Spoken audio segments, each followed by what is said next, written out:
Hello everyone out there in YouTube land, welcome. And to those of you who are loyal to me, welcome back. I really appreciate you. Thank you. So I realize it's been a long minute since I've provided all of you with a furniture refinish. So stick with me if you want to see how this turns into this. Hi, my name is Packy, creator of Pack Rat's Shack. I upcycle furniture, build out of pallet wood, finish interior spaces, and have a vendor booth for my creations. Welcome to my world. Here I have already glued and clamped all the joints of this drawer, but you can see there is still more to fix on this old neglected desk.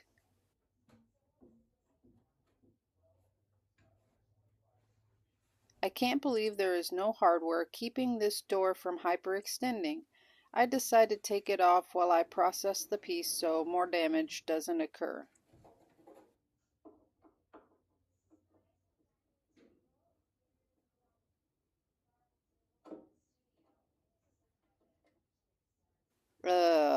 This isn't dust, folks. It's got to be mold and mildew. I have already cleaned the drawer with simple green so I know it comes off, but I'm going to have to step it up to bleach water to kill off any spores deeper into the wood grain.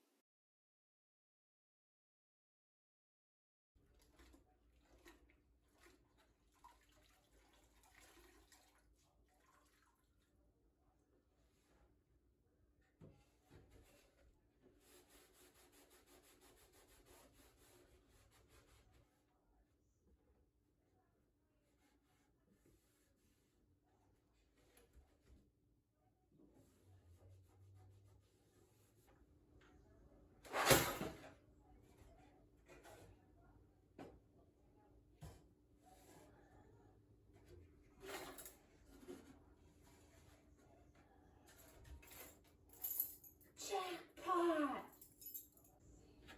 Hi, itty bitty. We hit the jackpot. We hit the jackpot. Woohoo! Woohoo! Woohoo! Woohoo!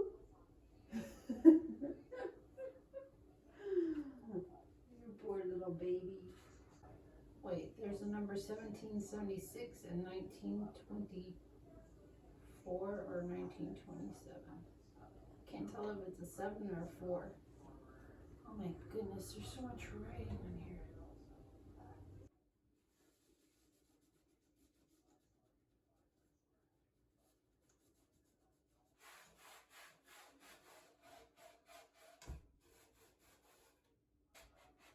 That's a good boy football. No, you were just sitting there. Good boy football. Good boy.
In order to create the missing front part of the foot on the left leg, I need to use the side piece off of the right foot.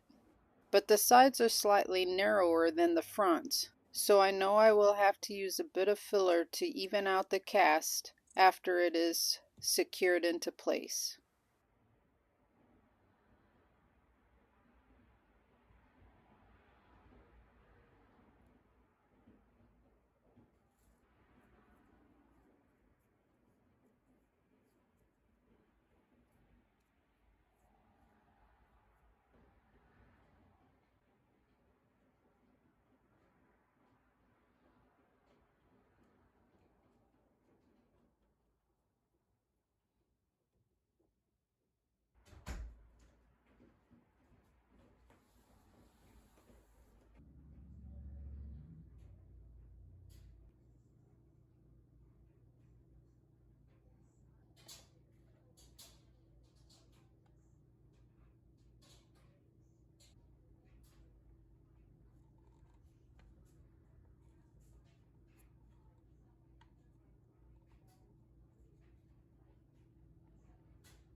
I love the way my cast just popped right out of the mold.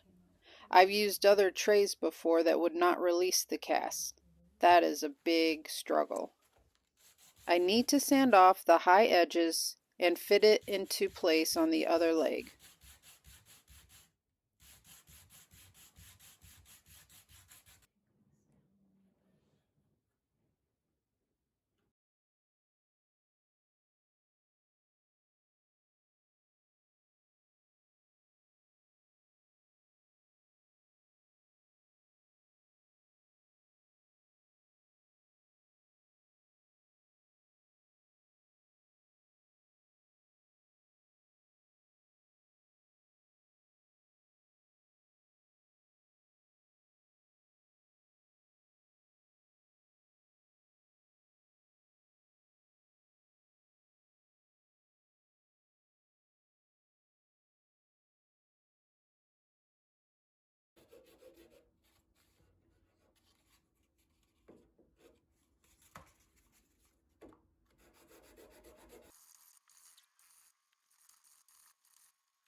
Decoupage time. This piece was screaming tea rose to me, so I picked papers that had some of that color in it, but not too much. I also wanted to bring out old world and timelessness to the piece, hoping I can create something that will last another 97 years.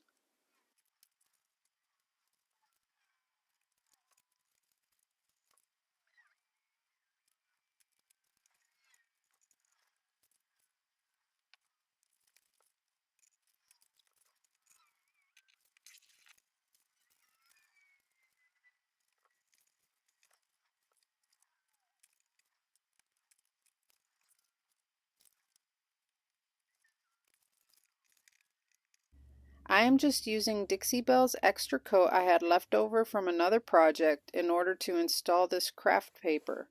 I will also use this to seal it in after I get all the edges trimmed back.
Here I'm doing 3 coats of shellac to seal in any odors and stains. I know the final color of this piece will be a lighter tone, so I do not want any tannin bleed through to happen now or into the future.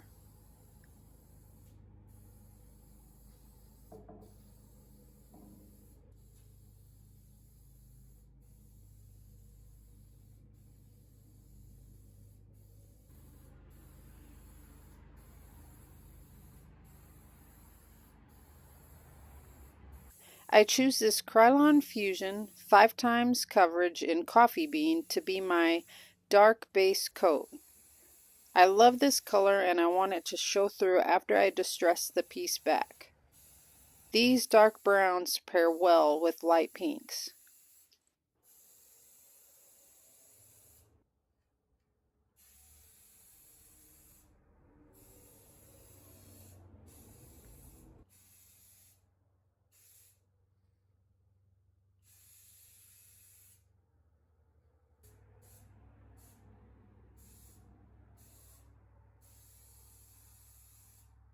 I'm not sure which layer that was left on. I never noticed it.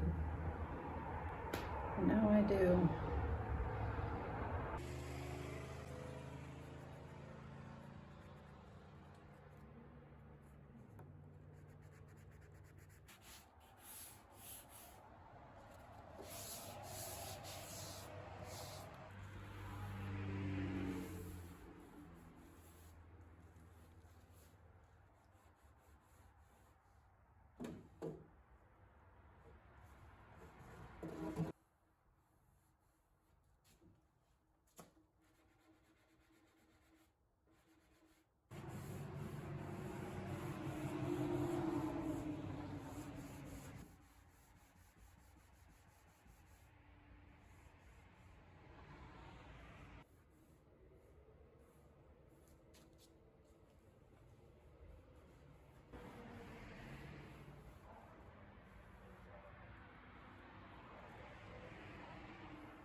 So here I'm using Dixie Belle's chalk paint in Tea Rose. On the side that you cannot see, I tried it in solid tea rose and I wasn't loving it. In hindsight, maybe it was only because it was the first coat, which does not equal full coverage. But at the time I thought it was more than just that, so I started creating. I wasn't sure which direction it was taking me yet, but let's just go with the flow and see where we end up.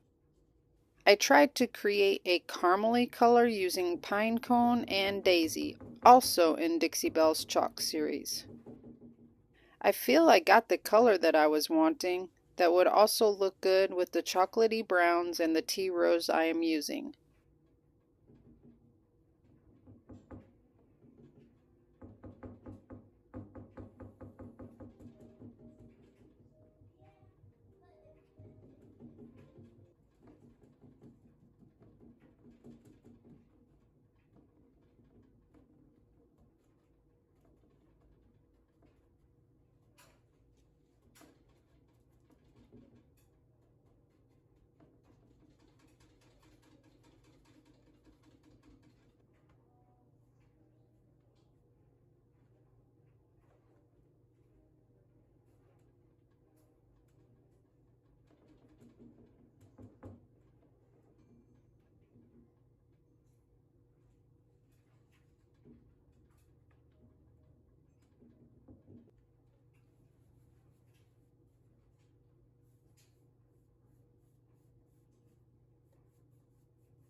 Turns out the caramely is not working for me.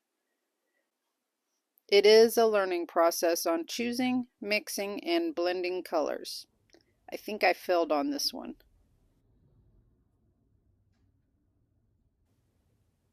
The chocolate color and tea rose are working, but the caramely is just too thick.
Turns out the first phase of creating wasn't a waste after all. As I distressed this piece back to reveal the darker undertones, I discovered a very nice outlining of the caramely yellow, especially along the lengths of the legs. What an amazing surprise! It's just the amount needed.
So I realized doing this piece the way that I did it is going to be very controversial amongst the viewers. It's a little bit risky on top of that because in my area, pink is not selling right now. So why did I choose to do it? This is what the piece was screaming to me that it wanted after having been neglected and abused for years. It wanted its softer side revealed. So I hope that even though a lot of you won't like the fact that I painted this, I hope you can appreciate that I saved it from the landfill, because that's exactly where it was going if I didn't take it and do something with it. And I'm so excited that I actually got a video done by Sunday and it'll be released on Sunday. I've been so late getting things out because I'm just so busy. All of you who are hanging with me during my busy transition time, I greatly appreciate you. So I hope that you enjoyed the video. Please give me a thumbs up. It helps me to keep going. And any of you who can, go ahead and take the time to subscribe. It'd be greatly appreciated. I really do need the subscriptions right now just to hang on through this transition time. And I also really need the views. So if you can pass my channel along, it'd be greatly appreciated. I'm suffering a bit right now because of lack of furniture content, I think. But it's to be expected during this phase of my life. It's very busy right now. All I can do is what I can do. And I just greatly appreciate those of you who are staying loyal and supporting me, even if I'm boring you, which I hope I'm not. Anyway, till next time.